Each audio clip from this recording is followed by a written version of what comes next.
Hi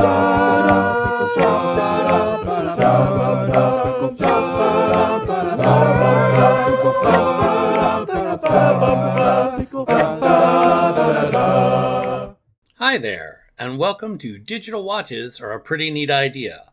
This is Bryan, and I'm with my friend Jeff, and we'll be talking about Hitchhiker's Guide to the Galaxy in all its forms. But before we do that, let's listen to a message from one of our proud sponsors. This episode of Digital Watches Are a Pretty Neat Idea is brought to you by the duty-free megamarket, Port Brasta, Alpha Centauri.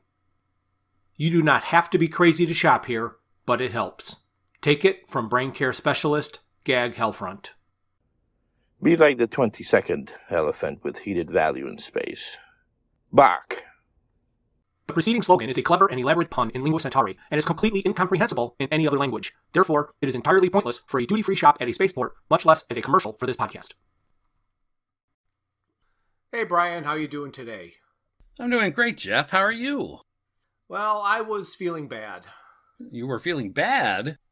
Yeah, see, during our bonus episode about poetry, there was this story about how I basically mocked you for writing poetry when you were telling me about a poem that you wrote that you were so really proud of. And I guess at the time I didn't know what the poem meant to you. So when I heard you say that you had distinct memories of that incident, I started to feel bad. Oh, you shouldn't have felt bad. But then I felt good about starting to feel bad, so everything's okay now. All right, well, that works. Oh, gosh. So today we're going to be talking about the book, the fourth book in the trilogy, So Long and Thanks for All the Fish. Right. In general, I guess my first question to you is, overall, what did you think about the book?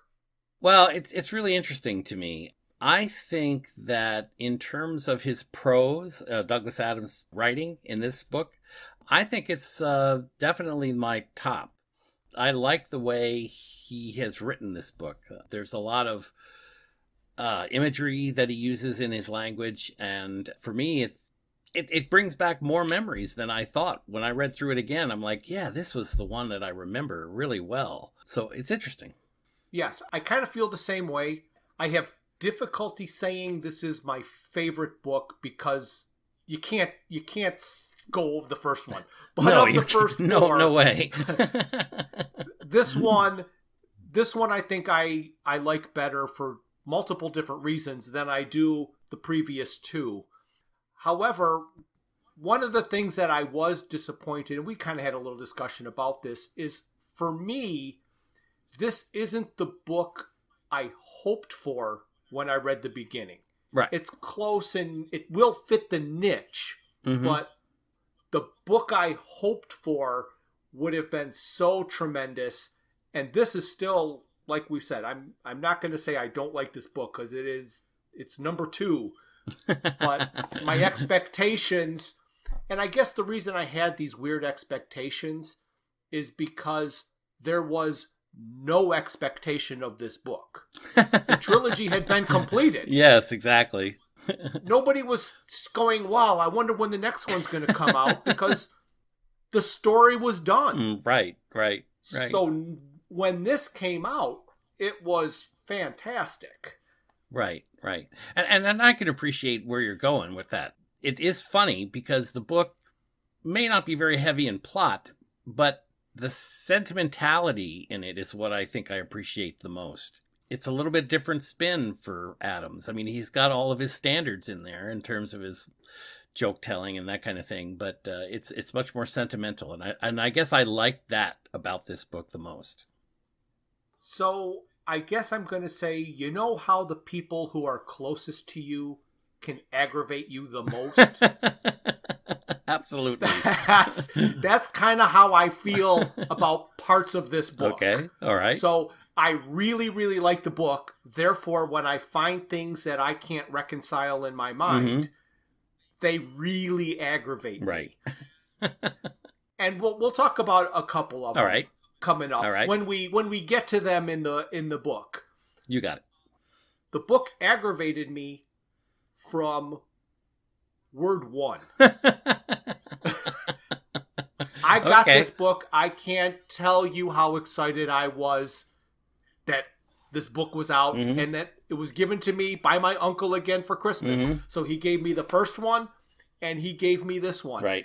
And I sat down to read it right away, and I read Far Out in the Uncharted Backwaters. And I'm like, wait up. Oh, come on. And then I went and I got the first book, and I sat there, and I went back and forth. I'm like, this is exactly the same thing. Are we just going to read a rehash of everything that we've wrote? Was this just a last-minute money grab? And then when in the first book I read, this is not her story, but it's the story of the terrible catastrophe. And in the new book it said, this is her story. I flipped out. I could not have been happier. In my mind, at this point, reading the book, we might not read a single character we are familiar with. Okay. This could have been a complete and total break. We told that story. Right. This is going to be a brand new story. We're not going to learn about Zaphod or Ford or Arthur or Trillian. They don't even come into this because this is her story in her little cafe. Right. That's not what this turned out to be, obviously. But that was my first thought when I read the book and I read that opening and I found out that it was her story. I was arguing with you that this is Arthur's story, and I think we came to the agreement that this is Fenchurch's story from Arthur's point of view. Right. And yeah, I agree that that's quite a fine line to draw there. And some would say even inappropriate, but it does feel like a different story. You're right. It's not her story. Part 1. Arthur hitchhikes his way back to the planet Earth, which has not been destroyed. In the rain, he hitchhikes his way back to his house, which is still there. On the way, he almost lost his towel, was splashed repeatedly on the roadway, and did lose his copy of The Hitchhiker's Guide to the Galaxy. Passed out from sedation in the back seat of the car that picked him up, there was a girl that captivated him. Her name is Fenny, and she has a fractured mind. She suffers from delusions that she is living in the real world.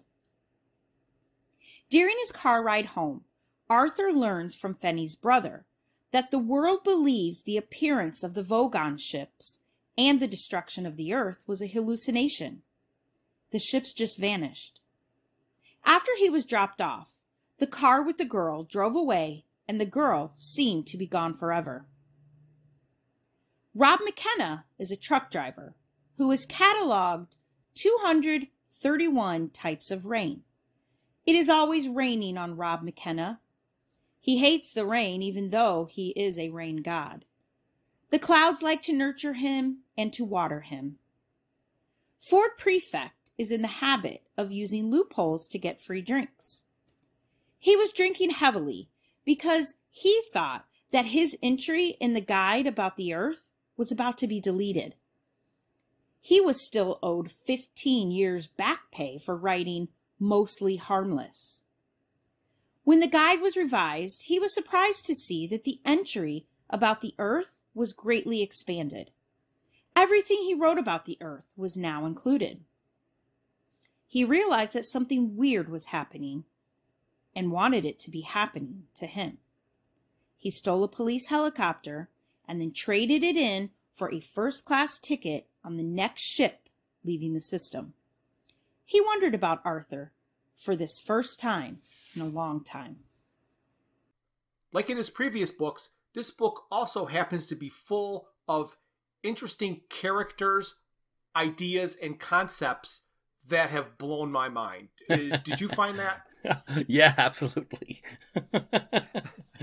One of the things I thought was funny in the very beginning of this book was that he talks about the galactic averages, and he says that the average being has 2.4 legs.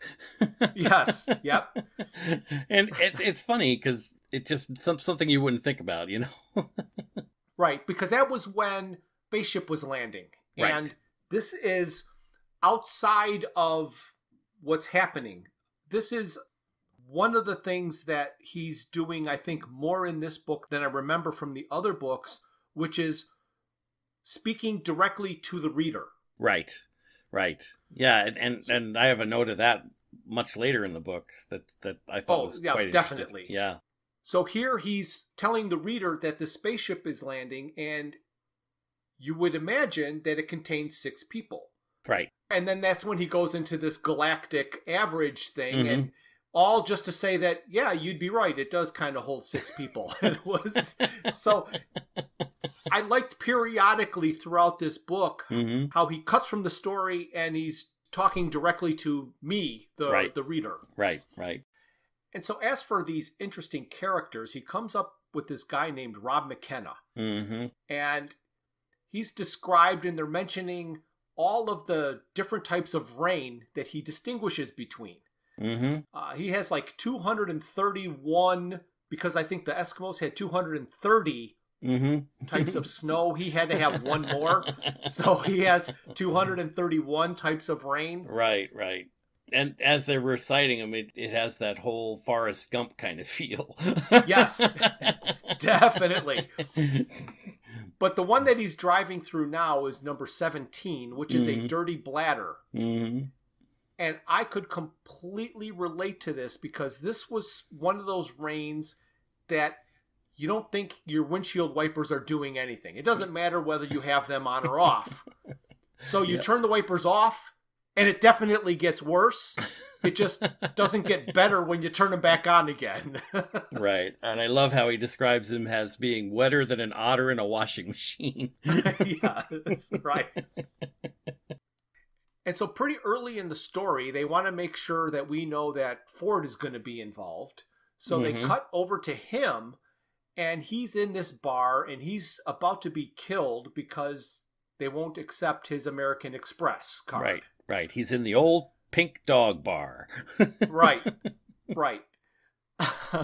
And here's where he tells what I would consider kind of a Groucho Marx type of joke. He says, all eyes were on Ford Prefect. Some of them were on stalks. I love that line. Yes, that was perfect.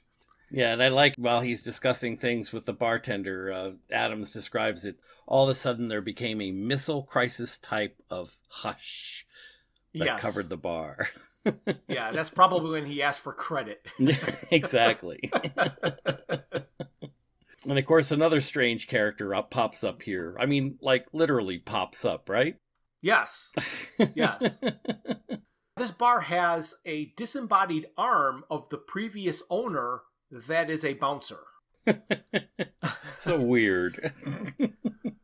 And they describe the arm as having a dog-like loyalty to the bar. Yes, and it's literally the muscle. I guess they're having a discussion, and the arm is just sitting there lightly denting the bar. Yeah, with his finger, he's like tapping and denting the bar. Ford is using a loophole to not have to pay for any drinks by using the rules set up by the Hitchhiker's Guide to the Galaxy. As a field reporter, he's not allowed to take any favors for mentions in the guide. But if you try to actually pay, and they won't let you, and your life is in danger, then it's okay. There's also the if you want to, but the if you want to, you kind of have to split it with the editor. So he likes to mess around with the first two. Yep. I love that. So reading that scene, you don't know where it's going. No, not at all. And I love how Adams has in here, he talks about when Ford mentions the word credit, the arm grabs Ford and starts to squeeze him, and then Ford goes, "Arr!" Then Adam says, in the book, he says, credit and arg. These two words were often said together. Together. That's right. So Ford gets out of the bar without having to pay, and he's walking through the shadier part of town. And I love this line. He gets approached, and what we're to believe is a prostitute says, "Do you want to have a good time?" And he answered with, "As far as I can tell, I'm having one." Oh, gosh. So that whole thing in the bar where he's being throttled by a disembodied arm, and there was also a bird in there, I guess, that was going to threaten to peck out his eyes. He's just having a great old time. Oh, yeah. And it's funny when he's walking down there. It's still kind of a puzzling line that goes down there. He talks about a pack animal that was looking for some refreshment, and he finds a bar where he can be photographed and fed. Yes. Yeah. Like, I do. Photograph? Right. What the heck? Yes. Every time through the book, it still confused me. Nothing ever jumped up and said, "Now I know what he means." I don't think I want to know what he means. No. There was a good line that involved the Jenks spirit, where when he was having that conversation with the woman that asked him if he wanted to have a good time, right? He took out the bottle of Jenks spirit and his towel, and they said he wiped the bottle with the towel, but it had the opposite effect than he intended. And my first thought was, oh, the towel made the bottle dirty, but instead the bottle cleaned the towel. Exactly. From the virulent diseases. Yes. And during this scene, there's another really good line, and Ford is mentioning to the lady that he's met that he's owed 15 years of back pay for writing 2 words. Correct. And she says to him, why we're writing, how did she say that? She said something like, which one was the which one was the hard one? That's what she said. Yeah. Which one was the hard one? And he said the first one. The second one came one afternoon as I was just laying around somewhere. I mean, just like the first word he took for 15 years to write. And then he owned up and said that he actually wrote a lot. Right. It got edited down. You know, the little things that go around this twisted man's mind, but when they talks about the on-off switch as the off switch being changed to mode execute ready. Yes. Instead of the now old-fashioned access standby, Yeah, exactly. which had so long ago replaced the appallingly stone-aged off. Oh my! You know what that reminded me of? What's that? And this is what's going to tell everybody how old we are. This was back in 1984. Right. And personal computers and stuff in its infancy. 10 years after that, which would have been like 1994, when we were kind of in our heyday of getting to know each other, we are online with AOL. Right. Oh my gosh. And for people, you might not believe this, but you used to go to the grocery store or the post office to see if AOL had put out their new CDs yet with the newest version of their software. And if you got a new one, you could sign up again and get free time. Yes. So we'd have a conversation, something like, "Hey, did you upgrade to the new version of AOL yet?" "No, I haven't. What's it like?" "Well, they discovered a new shade of blue." Because that was the main difference, is that the blue was a little bit different shade than it was before. Oh, gosh, yes. And then some typical Douglas Adams type of things where he does opposites. Instead of warring gangs in this area that Ford is in, there are warring police groups. Right. So you've got the police are fighting like gangs. It was just kind of weird, and I don't know what that purpose was in there. Like, I never found a tie-in to what was happening. Except that it gives them the foil to steal the helicopter, right? It does give him the foil. Yes, it does. So they had to talk about the police gangs fighting each other, leaving the helicopter unattended so he could steal it. There. Now I know why that was put in there. So right after Ford steals the helicopter and trades it in, they jump back in the story to the continuation of Arthur's hitchhiking. Yeah, hitchhiking to back to his town or whatever. Right. Arthur's in the car with Russell, Fenny's brother. And they have a long discussion about how oddly Fenny acts. And Russell at one point says something that just sticks with me and is stuck with me forever. And I've never been able to, I didn't think of looking it up back then, and I only just thought of looking it up now. But he says something to the effect of, oh, I don't know what's on her mind. It could be that pair of Don Alfonso's tweezers. Okay? Yes. And so Don Alfonso's tweezers. So first I'm going to ask you, have you ever thought about Don Alfonso's tweezers? Not once. Okay. Not once. So it never entered your mind that there was something odd about this. No. Okay. Well, I am used to reading his stuff and having no idea what he's talking about when he's doing references. Okay, so this is a reference that even if you know the answer, it doesn't make any sense, okay? Okay. So there's two things that I want to say here. I've been intrigued by this Don Alfonso's tweezers for a long time. So I decided this time I'm going to look it up, all right? Okay. I can't find anything that makes a reference to Don Alfonso's tweezers, and I keep looking, and guess what? I do find something. Okay. Don Alfonso is a famous Italian chef, and that Italian restaurant has been around forever, like a long time. And the reference to the tweezers, the only thing I found there is that it's a pair of tweezers, which is, kind of like a long, skinny pair that they use for prepping food. Okay? Okay. So that's where Don Alfonso's tweezers come. But number two, I'm going to ask you, do you want to play a game? Okay, sure. Okay, so here's the game, all right?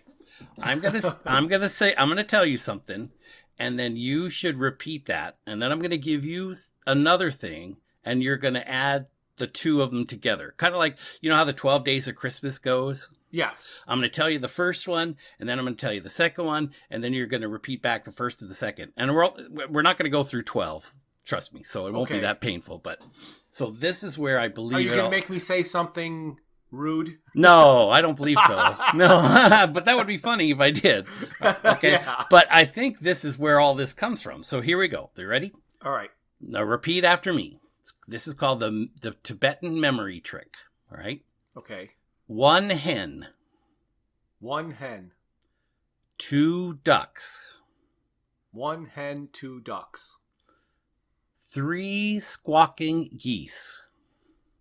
1 hen, 2 ducks, 3 squawking geese. 4 Limerick oysters. 1 hen, 2 ducks, 3 squawking geese, 4 Limerick oysters. I'm done. So you can add another one. No. You can do it. 5 corpulent porpoises. 1 hen, 2 ducks, 3 squawking geese, 4 some kind of oysters, and 5 corpulent porpoises. And here it is, okay? 6 pairs of Don Alfonso's tweezers. That's 6? So this is in an actual thing? It is. It's part of what they call in reference, I've seen it called a couple of different things, but they call it a Tibetan memory.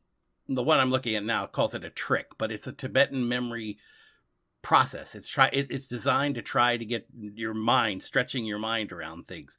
And what I'm thinking is this is a game that was probably played in England more often than we know. And there's many versions of the words, but all of them tend to stick with food-related things. So it's hens, ducks, geese, oysters and corpulent porpoises. I'm not sure where that comes from. But then there's these Don Alfonso tweezers is in it. So it's funny because I'm like, I still haven't really gotten an answer as to what these suckers are, but it appears that they have something to do with food. And Don Alfonso is a famous Italian chef. I don't remember what I was watching, but something very, very recently made some kind of a reference to having to eat at one of those restaurants where they put your plate together using tweezers. Okay. So I've just heard, I don't remember what I was watching or where I heard it, but I always think of that miniature food where they put the, they're putting the sprigs on in this exact fashion and all of that. So, okay.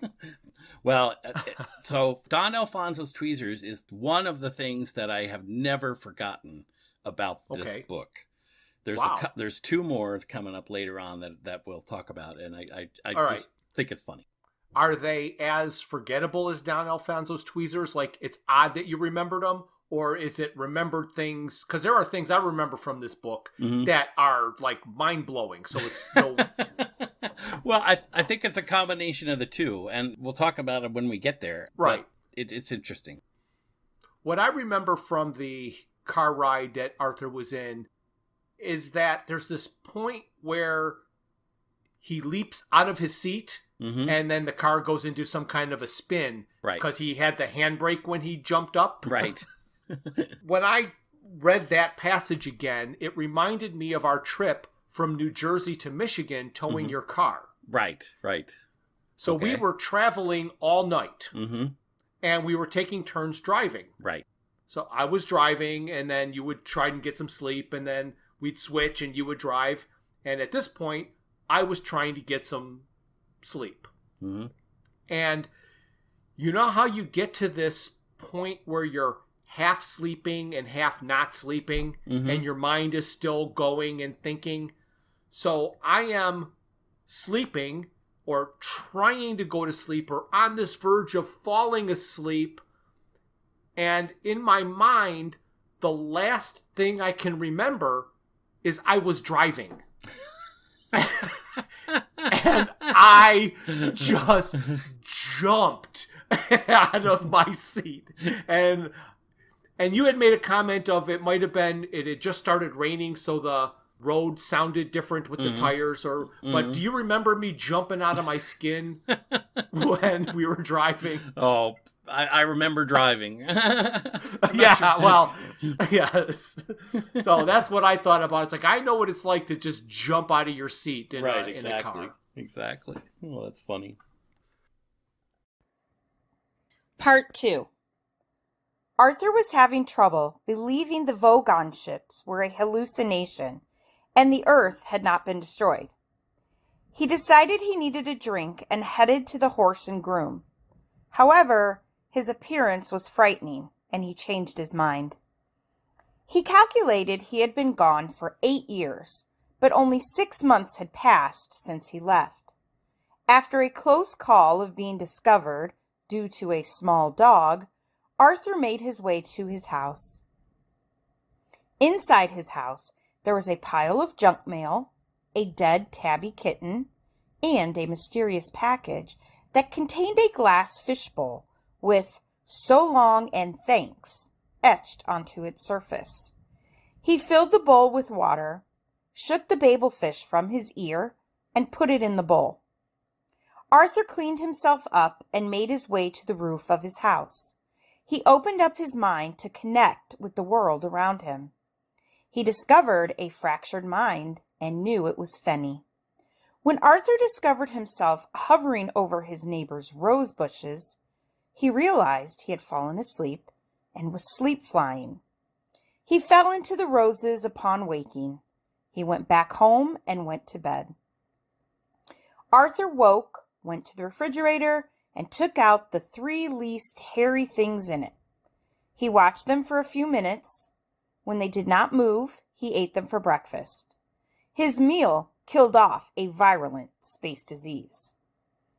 Arthur called his boss to inform him he would not be back to work until sometime in the spring. Then he unsuccessfully tried to locate the hospital where Fenny was admitted. He went to the pub and told everybody he just got back from California. After many drinks, Arthur got extremely inventive in his lies to help explain his weight loss and aging. 2 months later, Arthur found himself stuck at the same table as the rain god, who never stopped complaining about the rain. Arthur left. As he was driving away, he spotted Fenny and slammed on the brakes. He told her that even though he did not know her, he needed to tell her something important.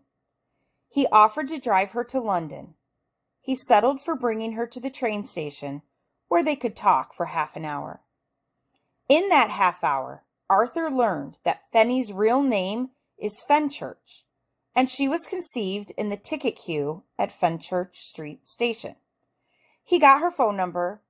He also won in a raffle a record of Scottish bagpipe music. The ticket seller was very persistent. Ford was rebroadcasting the speaking clock back to Earth as a joke. It said it would take 400 years for the pencil-thin beam to get to Earth, and would cause quite a stir when it did. So Arthur gets dropped off by Russell, Fenchurch's, or we don't know it's Fenchurch yet. Arthur gets dropped off by Russell, and he decides he's going to head over to the Horse and Groom. And on his way there, he starts getting barked at by this little black wire-haired dog. Mm-hmm. And the dog's name is Know Nothing Bozo, because it reminded people of the President of the United States. And even though it was Ronald Reagan at the time, Mm-hmm. it's funny how the more things change, the more they stay the same. Yep, they called him Know Nothing Bozo, the non-wonder dog. Oh, that's right, the non-wonder dog. And this is funny because it's not actually in the book, but they said they called him the non-wonder dog, Right. in part because he could not read the auto cue, which I guess in English terms or American terms is the teleprompter. Right. So Kept eating the wrong bowl of food. Right. He just like the president, he had trouble reading from the screen. Yeah, he couldn't keep on script. So then Arthur decided he wasn't going to go into the bar because I guess he may have seen his reflection somewhere. Mm-hmm. And goes home and gets cleaned up. He returns to his house, and when he returns, he goes through the door and has to push the door pretty hard because of the mail and all of the detritus that's left there from having Are been you gone. now intentionally trying to work detritus into the podcast? Would I do a thing like that? Yes, that is exactly the sort of thing. And I didn't even write that on the paper. It just came to my mind. What can I say, Just Jeff? came to your mind. And amongst the detritus, he finds a box that's very neatly wrapped, but covered with years and years worth of dust. Opens the box, and in the box he finds a crystal bowl. Right. And it's engraved with the words "so long" and "thanks." Yes. And as a reader, we understand that it's from the Dolphins. It's a gift from the Dolphins.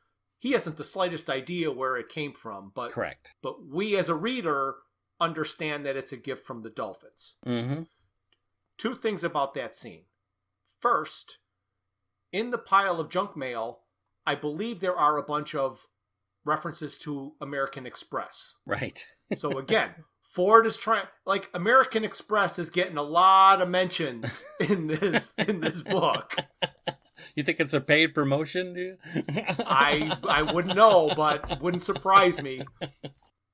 Here's this thought that has kind of gone through my head, and I don't even know what it means or why I have this feeling or why I think it's odd, but I do. So this is a gift from the Dolphins that he finds in this box, which is perfectly wonderful. I don't have any trouble with that. Mm-hmm.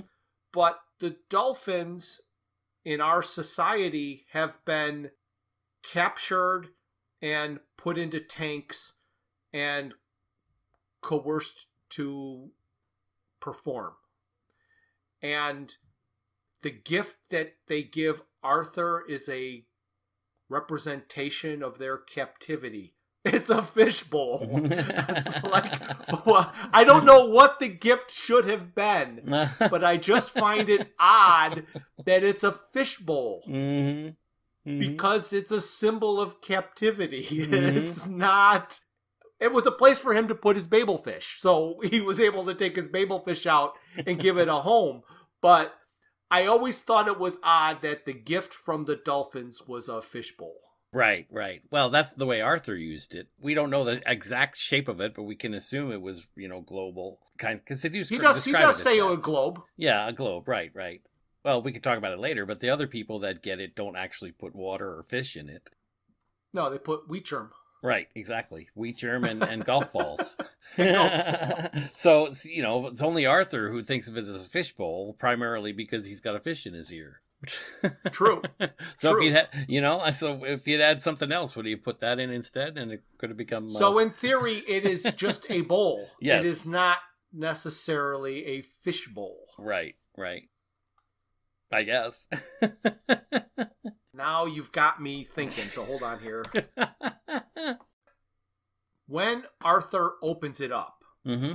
Arthur realized turning it over at the top was a thick rim. Mm-hmm. It was a bowl. Mm-hmm. A fish bowl. Mm-hmm. So they call it a fish bowl when Arthur opens it up. Right, right. Okay, that's great. If he would have left that last line out, if it would have just been a glass bowl, mm-hmm.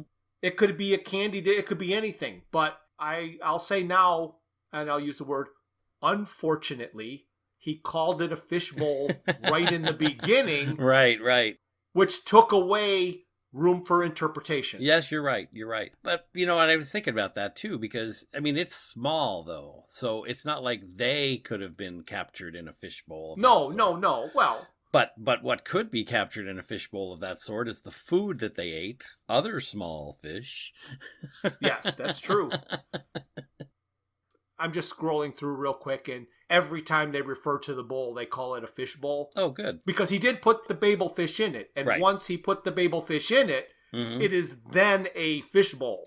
But officially. Officially.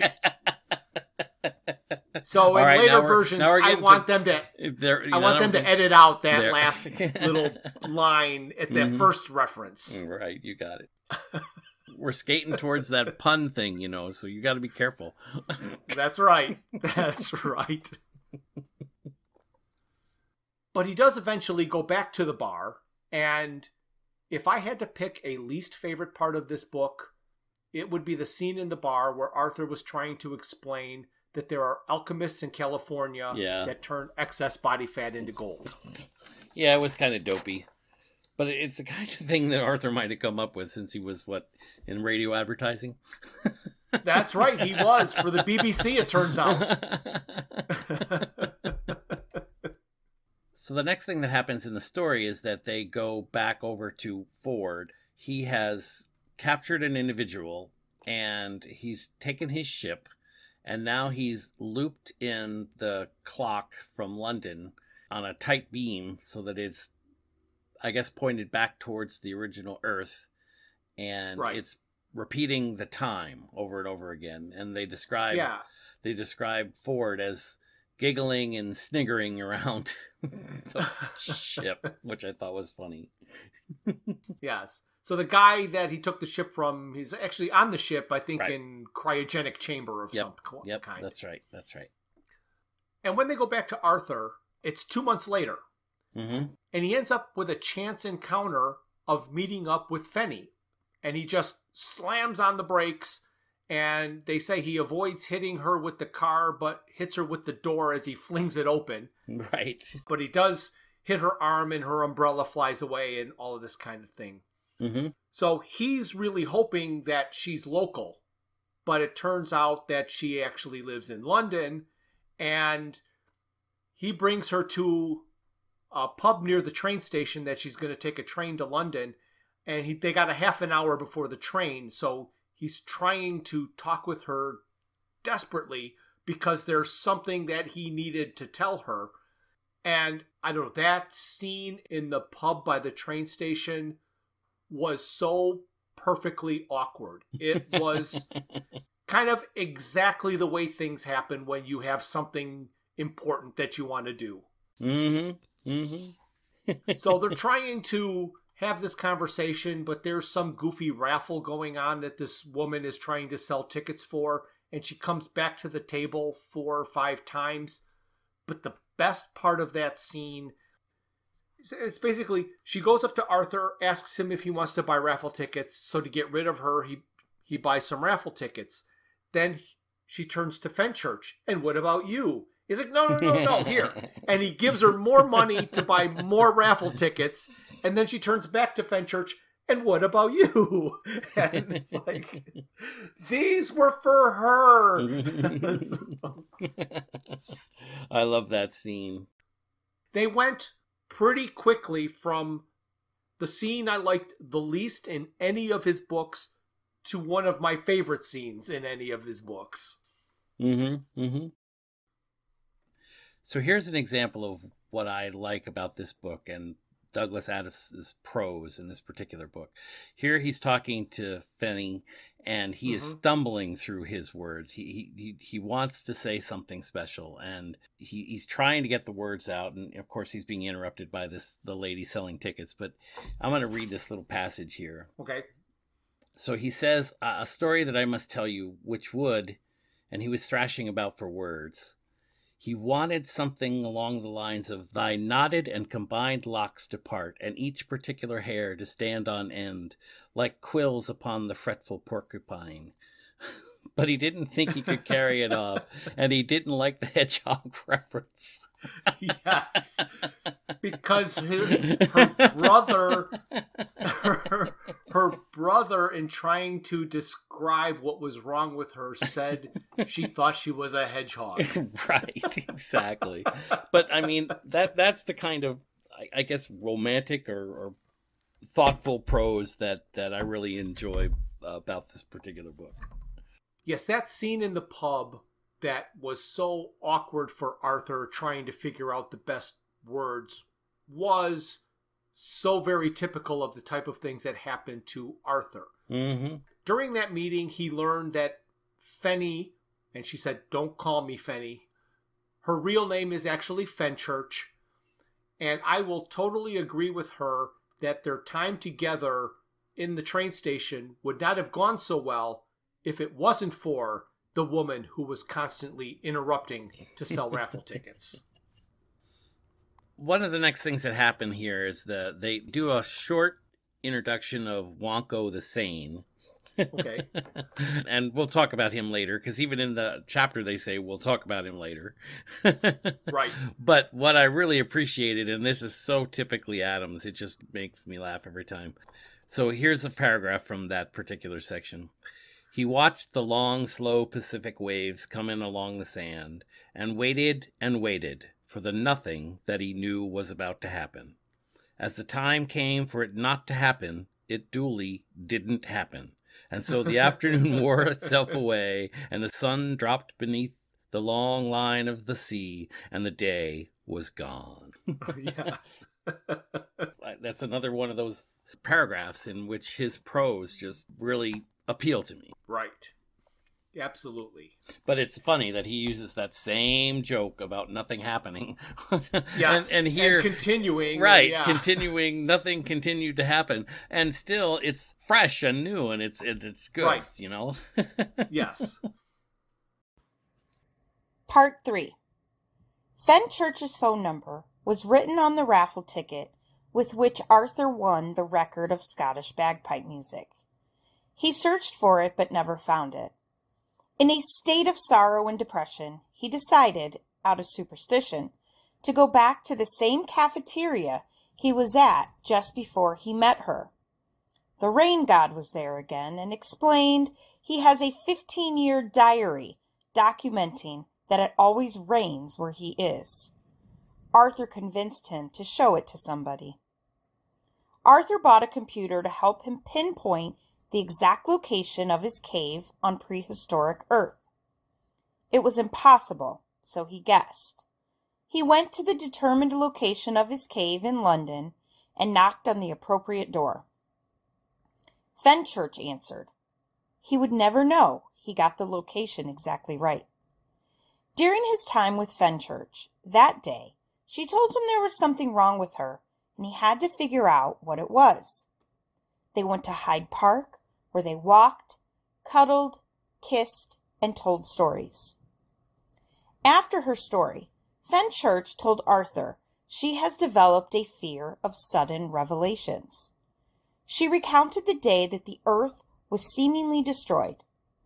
She was at a small cafe in Rickmansworth. She said it happened on the day all the dolphins disappeared.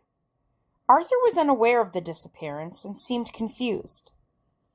Fenchurch, on a hunch, gave Arthur back his copy of The Hitchhiker's Guide to the Galaxy. It had fallen out of his bag in the back of her brother's car. Arthur and Fenchurch went back to her place. Arthur was tasked with figuring out what was wrong with her. He discovered that Fenchurch's feet did not touch the ground. Arthur saw that she was afraid of how he would react and was getting upset. He told her that perhaps she could do what he could do, and walked out the second-floor loft door and flew. During his travels, Ford Prefect found himself awakened constantly by the sounds of gunfire. He realized the ship he stowed away on was involved in a war. He put some information from the guide onto a thumb drive and plugged it into the ship's main computer. The ship decided to go on vacation and left the battle. Ford finally got some sleep. In the story with Arthur, it jumps to the next day, and he's in a panic, and he's calling the bar because he won a raffle for the Scottish bagpipe music, and the ticket that he had to turn in to get the record had Fenchurch's phone number on it. And that is exactly the type of thing that happens to Arthur as well. Right. And were you disappointed that it wasn't ticket 42? Well, actually, I wasn't. I think if it was, I'd have said that's a bit ham-handed, and he's just pushing it. I bet he wrote 42 and someone told him he had to change it. Yeah, I would. Yeah, I would believe that. So Arthur is desperately trying to figure out how to get in touch with Fenchurch and how we can possibly do it, and he basically gives up. And he's got nothing else to do, so for kicks, he decides he wants to find out where his old cave was on prehistoric Earth. He knows it was somewhere in the British Isles, but... Mm-hmm. And I liked how he went to a computer store and to the Apple store, kind of, because he went to buy an Apple computer. Right. Back in the 80s, and this was brand new Apple computer. I got a kick out of this scene too, but not for the same reason. What tickles me about this scene has nothing to do with Adams or the writing, actually. It's because you and I have had many, many discussions about when have we done enough thinking to make a purchase of that significance. And you have always told me that there had to be 3 reasons. 3 reasons. And Arthur only lists 2. And I keep thinking, there's got to be another reason. Well, the first reason always defaults to because I want to. Oh, see, now that's a new twist. No, that's always been it. Oh, okay. The first reason is because I want to. Okay. But you need 3 reasons, so you need to come up with 2 more legitimate reasons. So I'm fine with him only listing 2 because the first one is because I want to. Oh, there you go. All right. Well, I'll have to remember that in the future because I always thought you had to have 3 legitimate reasons. Oh, you are going to have a whole lot more stuff.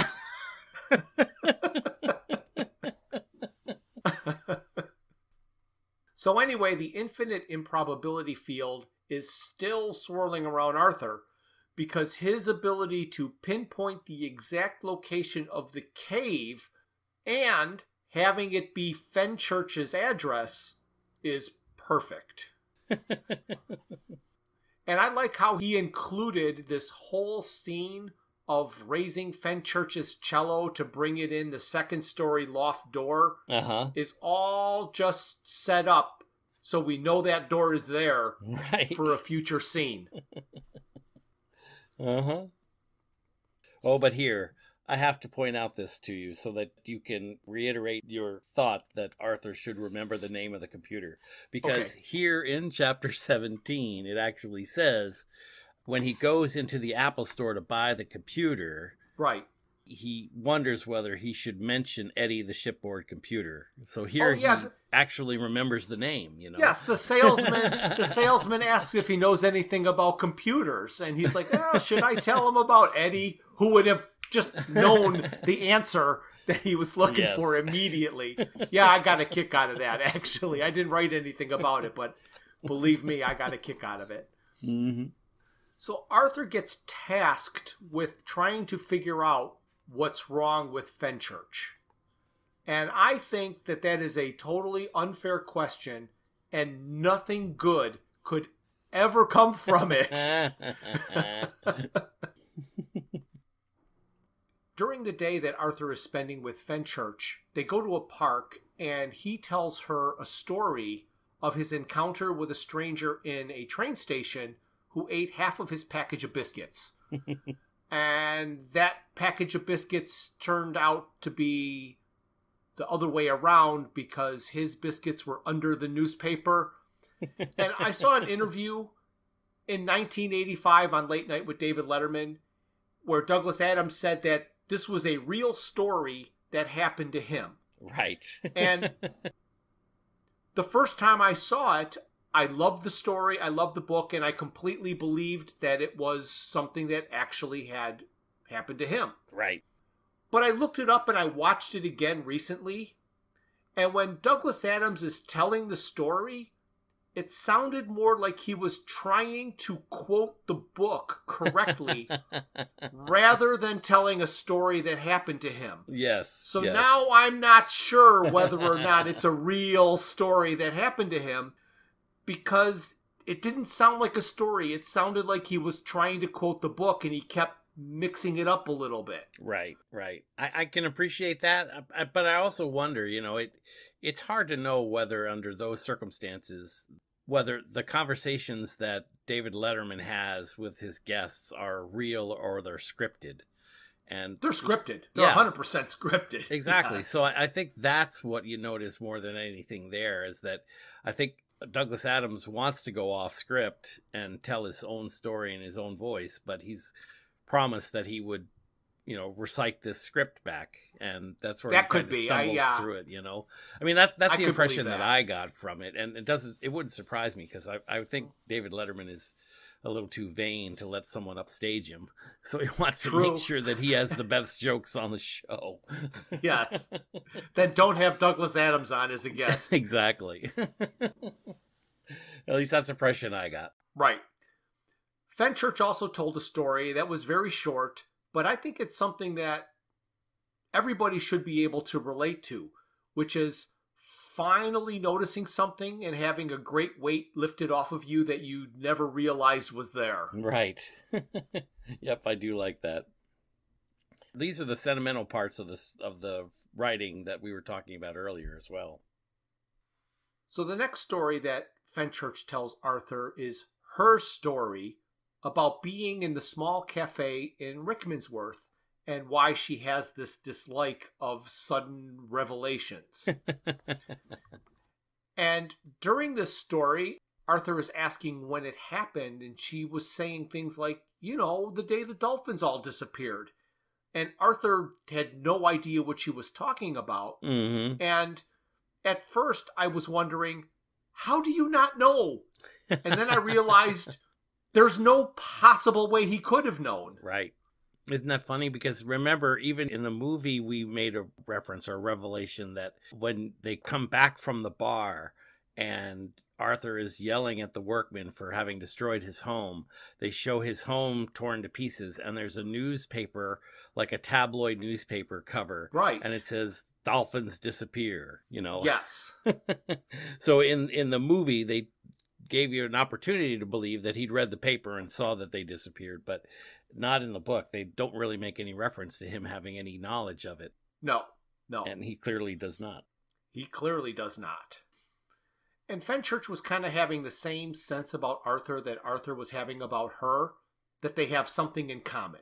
Mm-hmm. Then she gives him back his copy of The Hitchhiker's Guide to the Galaxy, which fell out of his bag in her brother's car. And she's like, I had a feeling this was yours, or something like that. Like, exactly.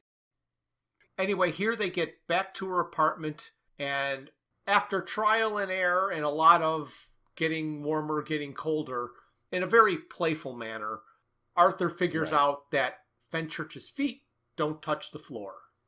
And there was a pretty accurate depiction of Fenchurch's reaction after he discovered that her feet do not touch the ground. Oh, gosh. Yep.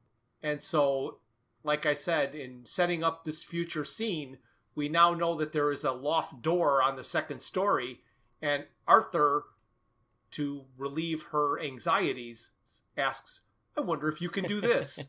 And he just walks right out this loft door, and the chapter ends. I also like the fact that here's where Douglas Adams is talking about Dire Straits and Mark Knopfler. And I just love his references here to the fact that if you know the song, then you know what's happening.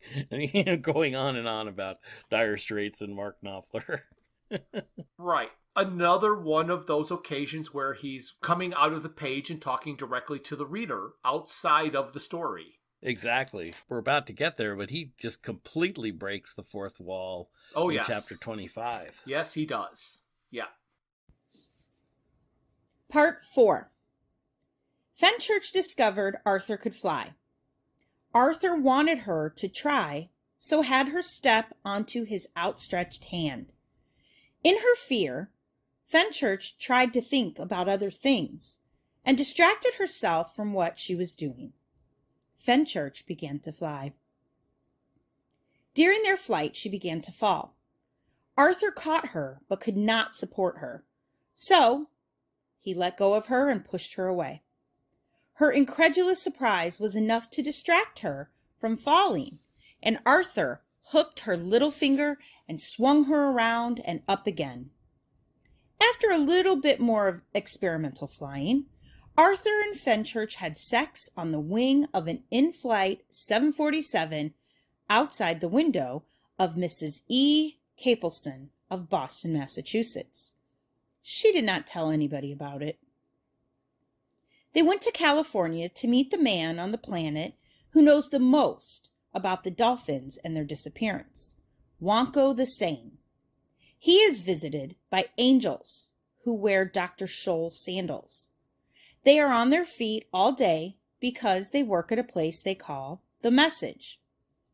Wonko lives outside the asylum. After reading the instructions on a packet of toothpicks, he decided the world was insane. He wanted to put it in an insane asylum until it got better. So he built an inside-out house and stayed inside it. They went out on the beach and Wonko showed them a bowl the dolphins left for him. Written on it was, "So long and thanks for all the fish." Arthur and Fenchurch told him they each had similar bowls. He had them put their ear to his bowl and heard a message from the Campaign to Save the Humans. After their visit with Wonko, Arthur struggles to remember an address that was given to him by a man named Prack. They waited for a passing flying saucer. In a day or two, Ford Prefect arrived on the spaceship he caused to stop fighting in the war and go on vacation to the Earth. Ford Prefect told them how he saved civilization by stopping a guy from selling Sirius Cybernetics Corporation advanced music substitute systems by putting him into cryostasis. He broadcast the London speaking clock throughout the ship in hopes that the phone bill would bankrupt the guy. Arthur and Fenchurch wanted to know if Ford could get them on the ship. As the ship was about to leave, Ford arrived and shouted to the watching crowd that there has been a major scientific breakthrough. He pointed at Arthur and Fenchurch and told them to get the boxes of equipment. The boxes contained video equipment and videotapes of classic movies. The ship left and went back to the war it was previously fighting. Arthur and Fenchurch finally arrived to see, in 30-foot-high letters of fire, God's final message to his creation. On the path to the message, they chanced upon Marvin. Marvin was battered and crippled, and is now 37 times older than the universe itself. All of his parts have been replaced at least 50 times, except for all the diodes down his left side. Arthur and Fenchurch helped Marvin read the message through a telescope, one letter at a time. When he read, "We apologize for the inconvenience," Marvin felt good about it, and the lights in his eyes went out for the last time. Yeah, so at this point, this is chapter 25, when Douglas Adams is literally breaking the fourth wall here. And he's asking questions of the reader. He said, "No, wait a minute. I bet you're all wondering what happened to Trillian. And you're wondering what happened to Mela and her moodily lit tubes of toothpaste." Right. And you're also wondering, does Arthur, in fact, well, let's just use the F word. Yes. And I get a great kick out of that. And he says, if you're not interested in finding out the answer to that question, then skip on to the end, because that's a good bit and it has Marvin in it. Right. Yes. So that totally told me that many, many people have asked him about that. Mm-hmm. Like when we were talking about Agda and Mela, like, what happened? The next thing we know, Arthur's all by himself 5 years later, and then he's like, "What happened? The book ended." It was like, exactly. Oh, I get a kick out of that. That he doesn't have to take himself so seriously. It just is another reminder of what kind of an artist he is. yes, absolutely, absolutely. And during that part 2, he was talking about padding the books and putting in a lot of unnecessary information. Mm-hmm. And I laughed when he went through a very long and very mundane description of the life of Arthur because of the crack he made of the nice fat books right, that kind of writing makes that the American market thrives on. Exactly. Isn't that awesome? And the prose that you like, I don't know if it's exactly the same as the prose of his that I like, but I like when he does this kind of thing. For some reason, I really, really liked the description of Arthur and Fenchurch flying. Right. He described it as they drifted up, spiraling slowly around each other, like sycamore seeds falling from the sycamore trees in the autumn, except going the other way. Yeah. And to answer the question of, does Arthur actually use the F word? Use the F word. They finally got together, and Arthur and Fenchurch did it on the wing of a plane, and they were witnessed by Mrs. E. Keppelson of Boston, Massachusetts, who decided not to tell anybody because this was for her. Yeah, I love that scene. And I guess they went out flying, we'll call it, every night. Right. And it became a thing locally. And since they both needed to understand what happened to them, they wanted to meet the only man on Earth that might be able to help them, which was the previously referenced Wonko the Sane. Mm-hmm. I loved Wonko's house. Oh, yes. This is what stuck with me more than anything else in the whole quadrilogy. Wonko thought that the world was crazy, so he wanted to put it in an asylum. So he built a house that was inside out with the bricks on the inside and the wallpaper on the outside. So when he was in his house, he was outside the asylum. Beautiful, huh? Yes. Absolutely incredible. Wonko's thing that made him understand that the world was insane was seeing detailed instructions on a pack of toothpicks. Mm-hmm. But I remember personally, when I used to work in a grocery store stocking shelves, coming across a package of frozen waffles. I believe it was Downy Flake. Mm-hmm. And I was looking at the instructions, and it said, place in a toaster like you were toasting a slice of bread. Toast once. If it is not done as much as you like, toast again. I'm like, really? You needed to put this on the package. Oh, yeah, and I really enjoyed the conversation that Arthur has when he's trying to find out Wonko's address and information. He contacts a friend of his who's in tabloid. Yes, tabloid. Yeah. He's a tabloid writer, and it's so strange the way he uses language, and it's just very, very interesting. It is. I guess what I find amazing is when you are reading it or listening to it, the tabloid guy seems to be paying absolutely no attention to what Arthur is saying. However, he's paying extremely close attention to everything Arthur is saying. It just doesn't sound like it. Exactly. I just absolutely love that. Because Arthur throws in this thing about the rain god, and he's like, that was you? He was like, wow. Thanks for that. So this is this guy that has a brain that can have two conversations at the same time without losing track of either. Mm-hmm. Oh my gosh. And this is where, let's see if I can find it here. He's talking with him about the news of the dolphins, and the gentleman saying to him about how he couldn't write a story about that because what would you say? I mean, the only news would be the continuing absence of whatever the story was about. Right. Yes. Again, nothing happened. Yeah. But, yes. I know what the other one of those pieces of literature here that's stuck with me forever is the Wonko the Sane's wife. Her name is Arcane Jill. And yes. When I heard Arcane Jill, I just thought that was great. And way back, I don't know when, my first experience with online gaming, I decided that Dale the Arcane would be the perfect name for me.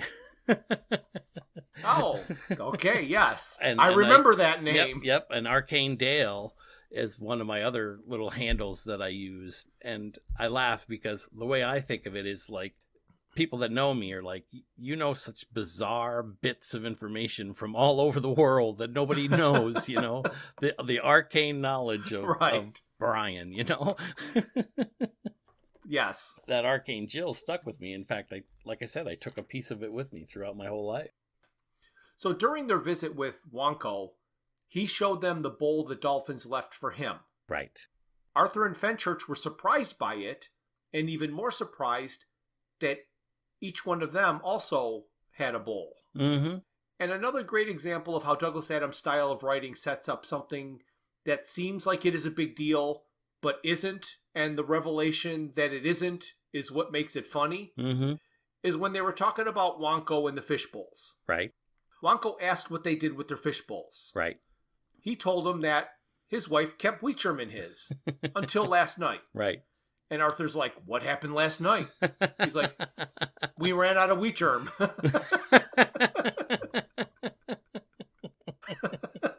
Yep. And then he asked if they held theirs up to their ear. And they said they hadn't, so they did. And then, for me, I was disappointed in the explanation for what happened. And there was something about different dimensions and a shadow earth and all of that. And I don't feel that bad about it because if you go back to the same interview on Late Night with David Letterman, Douglas Adams says that he knows everything can be contradictory from one version of the story to the next and from one novel to the other. And he states that he does not understand the sense it is meant to make and has decided to share that sense of bafflement and bewilderment with his readers. So, so that tells me he didn't even understand what was happening. Well, it is funny. I mean, it's interesting that when Arthur picks up his bowl, he does make a reference to the chime, the sound that it makes when he clangs it on the side or something like that, and how it echoes. And yes, echoes. It's a pure tone, no matter how it's held or how full it is. Right, right. And I did think that was interesting. And here, the one thing that we notice also is that Arthur's bowl says, "So long and thanks," and Correct. Wonko's bowl says, "So long and thanks for all the fish." And they do make a reference that he has something to do with the dolphins at SeaWorld. The dolphins at SeaWorld? Wonko tells them that he studied and loved them and swam with them and fed them fish and tried to learn their language, which was extremely, extremely difficult. And then he complained that at the end, after all was said and done, he realized that it was pointless because they could speak ours. Right, right. Exactly. So because Wonko was completely involved with the dolphins, that's why his says "so long and thanks for all the fish." Right, right. Different than Arthur's. Yes, it is different than Arthur's. And that's one of the reasons why Wonko is the way he is. Yes. But, he doesn't actually ever answer Fenchurch and Arthur's questions. And we're left to understanding of what happens based on the words and the emotions that are carried through the bowl when they put their ear up to it. But Wonko never tells Arthur or Fenchurch what he actually knows about. No, he didn't. The destruction of Earth and the replacement, etc., etc. But he does talk about the angels with green wings and Dr. Scholl's sandals. That work at the message. Right, right. So what I liked is that after their visit with Wonko, when they're taking a plane home, they just happened to sit next to the lady who saw them having sex on the wing. Yep, Edna. Edna. What a lucky gal, huh? Yes. So finally here, near the end of the book, Arthur and Ford are reunited. I find it extremely funny that the way Ford got to Earth is that this battleship that he was on, that he couldn't sleep because of all of the fighting, he took all the brand new information that was uploaded into the guide, put it on a thumb drive, and stuck it in the computer to make him go on vacation. Right. But it was the Earth. Right. That all the information that he loaded in was from the Earth. So this battle cruiser just lands in the middle of this field in England. And Ford gets out and meets up with Arthur and Fenchurch. And he still can't tell a straightforward story. No. Here's where he tries to tell us about the guy he put in stasis and making a phone call to Earth. And it's almost as bad as Arthur's story he told in the pub about the alchemy in Southern California. Right. And he keeps complaining about space lag and how he can't get his thoughts together. Asks for coffee, and then when he gets coffee, he doesn't know why he asked for it. Yes, exactly. And then Douglas Adams decided that he didn't want us wondering if he forgot about Trillian and Zaphod, so he mentions them in a very short little brief, "Hey, what happened to them? Oh, I'm not really sure." They had some children, I think, right? Yes, yeah. Oh, gosh.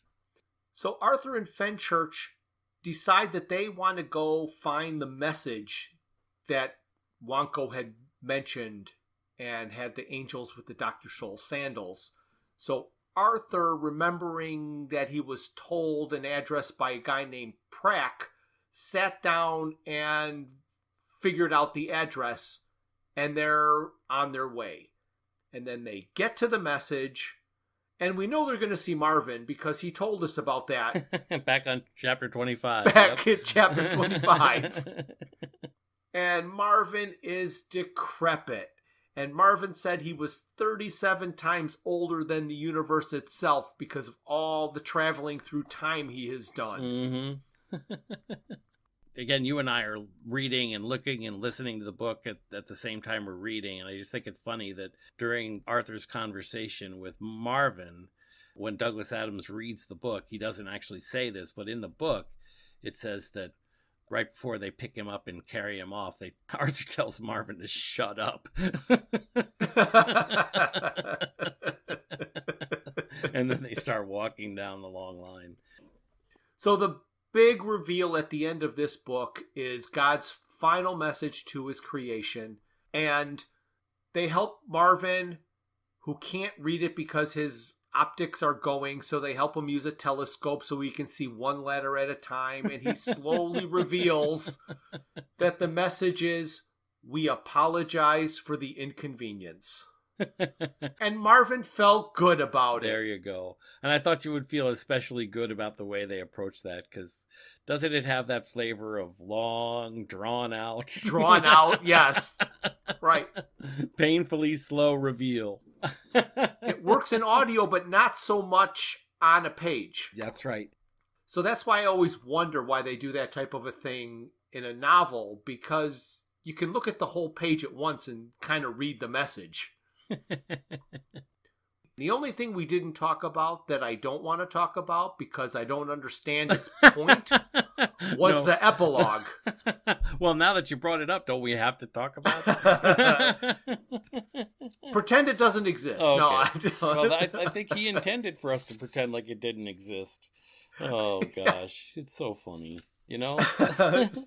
So anyway, if you haven't read the book, he does an epilogue at the end, and I will just read the final line of the epilogue, which will make you feel not too bad about not reading it. And that line is, "There was a point to this story, but it has temporarily escaped the chronicler's mind." So he's telling this long story about something you don't know what it has to do with anything, and then you get this line, and you're like, okay. Oh my gosh.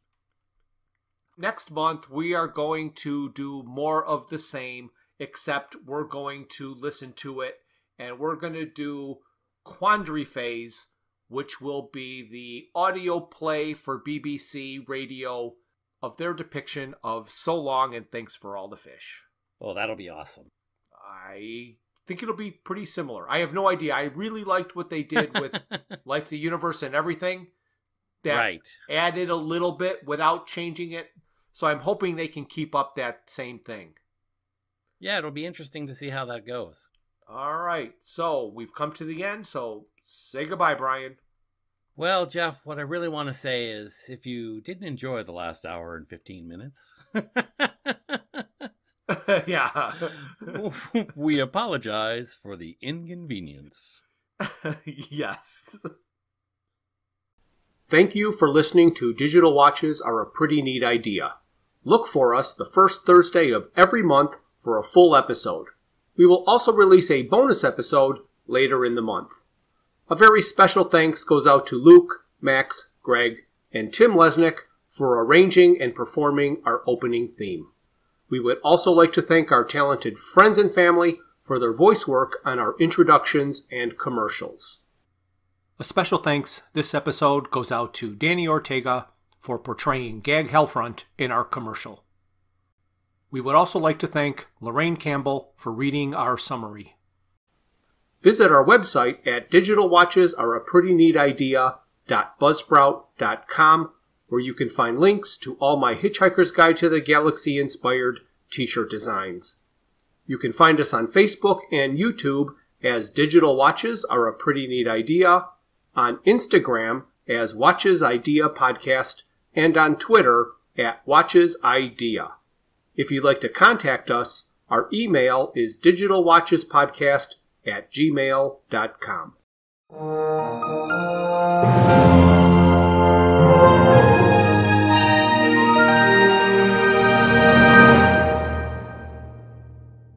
This has been a Froods for Thought production.